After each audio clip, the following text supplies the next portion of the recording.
Bonjour à tous. Dans la tradition antillaise comme africaine, pour faire réfléchir à un sujet, pour donner un conseil ou même faire un reproche, on commence par le rêve. On raconte des histoires.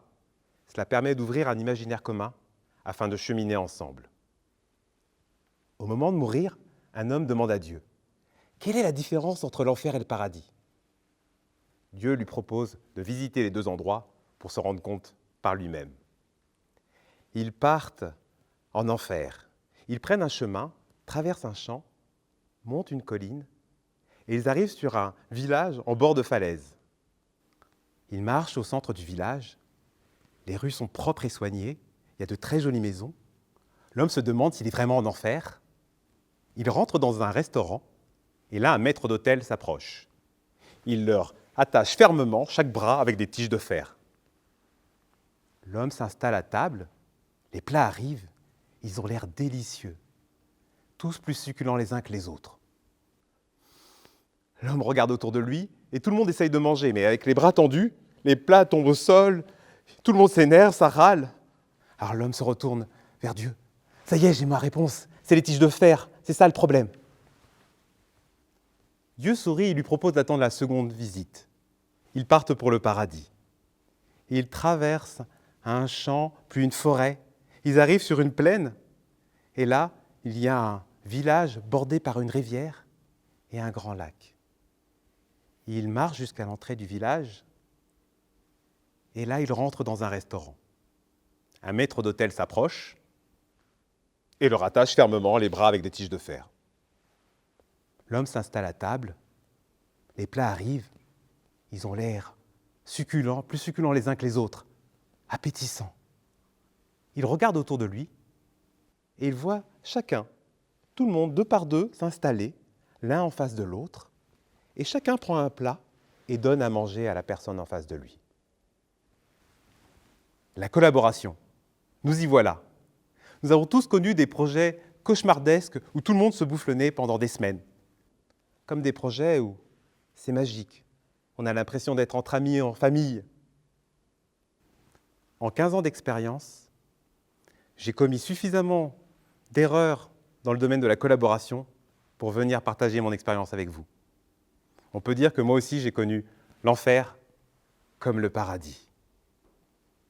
Je m'appelle Christophe Calabert, je suis conteur, coach en intelligence collective et cofondateur d'une start-up, SNG Game. Nous utilisons l'imaginaire à travers des jeux, des événements, des récits, des histoires, pour transformer les comportements afin de favoriser la collaboration. Depuis mon enfance, j'ai toujours été passionné de sport d'équipe, notamment de comportements héroïques, quand une personne est amenée à se dépasser pour le collectif. À l'image de ce joueur de football qui se retrouve à défendre à 1 contre 4. Il n'a quasiment aucune chance. Il continue sa course, il sent une déchirure dans la cuisse. Il poursuit quand même sa chevauchée et au prix d'un effort dont je vous laisse imaginer la douleur, réussit un tacle éblouissant. Qu'est-ce qui amène une personne à donner autant pour le collectif ? Voilà des inspirations que je recherche pour transmettre dans l'entreprise afin de favoriser l'engagement des équipes. En entreprise, la collaboration sera une de vos préoccupations principales.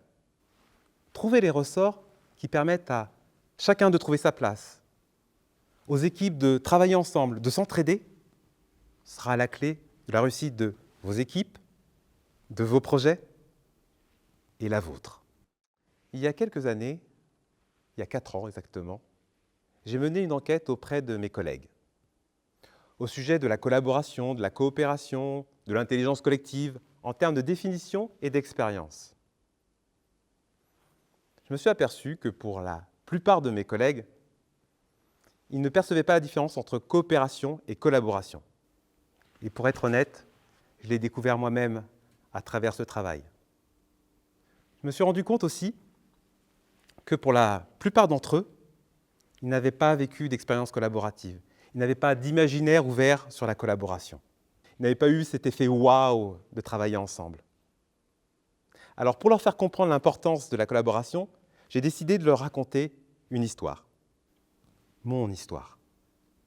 Quand j'étais étudiant, je faisais partie d'une troupe de théâtre. Chaque année, nous partions un week-end au mois de mai pour aller créer notre spectacle. Le premier jour, en 3 heures, toute la troupe écrivait la trame et pendant le reste du week-end, nous retravaillons ensemble pour garantir la cohérence scénographique.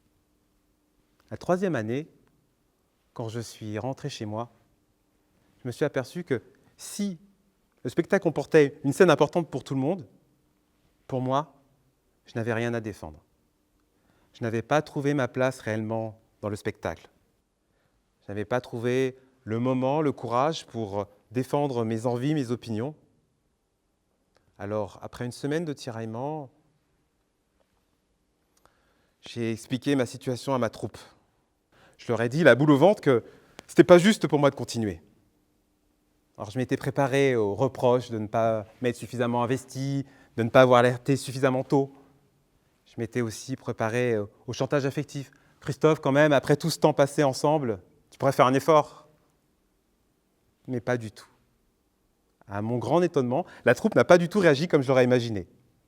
Ils m'ont dit comme un seul homme, ce qui est le plus important, c'est qu'on fasse ce projet ensemble. Ils m'ont demandé ce que je voulais faire, et nous avons tout retravaillé pour que je puisse intégrer mon bout de rêve. Je vous laisse imaginer mon implication dans les répétitions, la joie après les 3 représentations.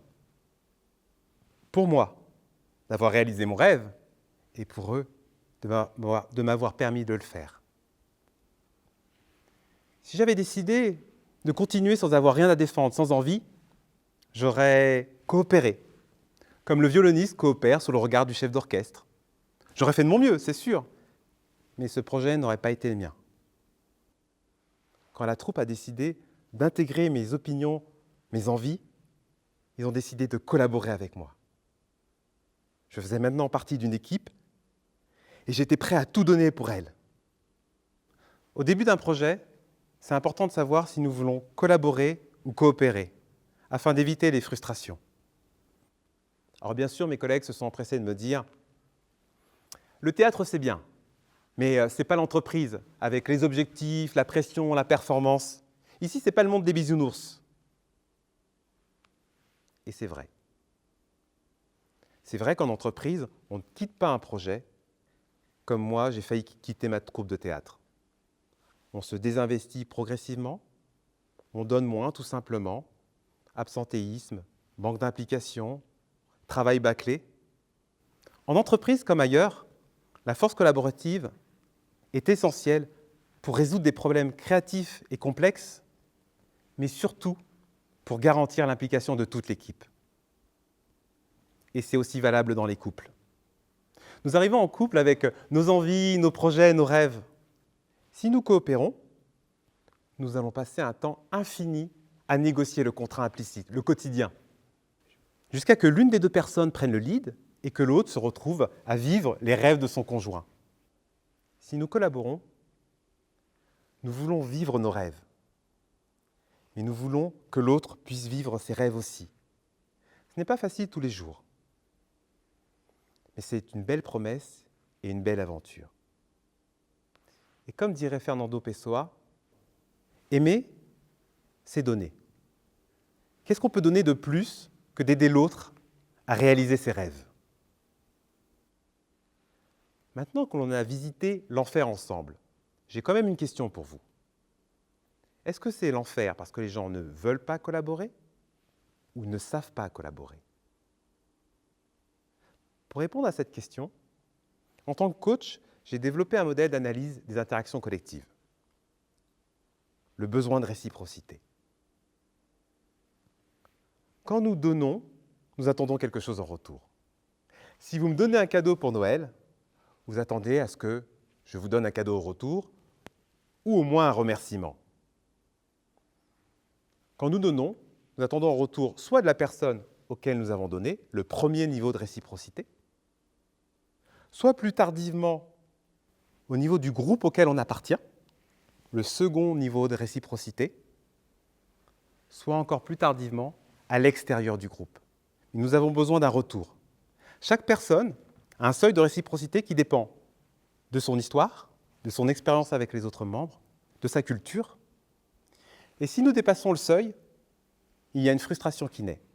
Plus les frustrations grandissent, plus la collaboration devient difficile, voire impossible. Pour collaborer, il faut éviter ces frustrations. Il faut comprendre et accueillir son propre cercle de réciprocité et comprendre le cercle de réciprocité des personnes avec lesquelles on veut interagir afin d'ajuster les échanges. Mais y a-t-il un moyen de favoriser ces échanges? Que le courant passe, comme on dit, que ça soit fluide? Est-ce qu'il y a une formule magique pour ça? La bienveillance, la communication, l'écoute, les espaces de rencontre, c'est important. Prendre du plaisir ensemble, tout cela est essentiel. Mais il y a un ingrédient spécial, quelque chose qui pousse à se lier, à s'entraider, qui permet d'être résistant aux frustrations. Souvenez-vous de mon exemple avec ma troupe de théâtre.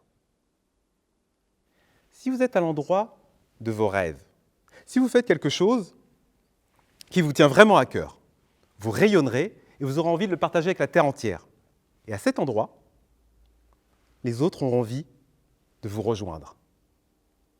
Voilà pourquoi c'est important que chaque projet comporte un bout de rêve de chacun. Imaginez tous les rêves réunis collectivement dans une même barque, y compris ceux du manager ou du chef de projet. Voilà une belle aventure, voilà une belle promesse. Alors dans les projets que je coach, je mesure le niveau d'implication et j'essaye de faire exprimer la part de rêve à tout le monde. Voilà les questions que je pose et je vous encourage à vous les poser dans vos projets. Qu'est-ce que tu as à défendre dans ce projet? Dis-moi quelque chose que tu es heureux de faire ou dont tu es fier dans ce projet. Quelle est ta particularité dans cette équipe? La chose que personne ne pourrait faire comme toi.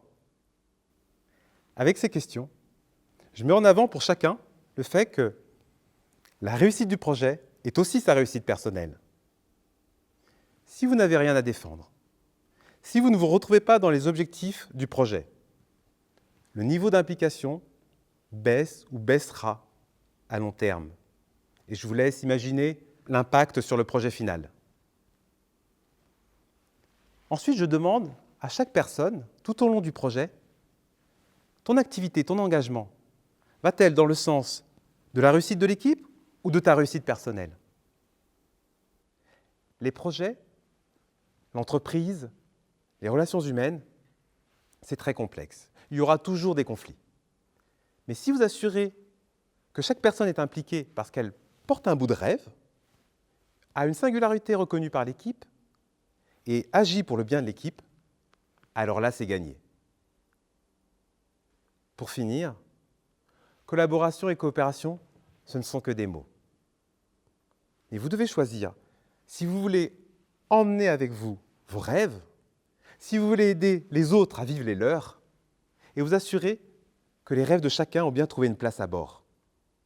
Ingénieurs, architectes, artistes, comédiens, artisans, hommes, femmes, nous sommes tous des créateurs au quotidien. Tous nos projets commencent par une vibration à peine perceptible, par une envie folle de naître au monde, un rêve qui se propage. Pour bâtir de nouveaux mondes, pour créer des nouveaux possibles, pour explorer de nouveaux chemins, pour concrétiser tous ces rêves, prenons soin de nos rêves ensemble. Explorons les chemins de la collaboration. Merci.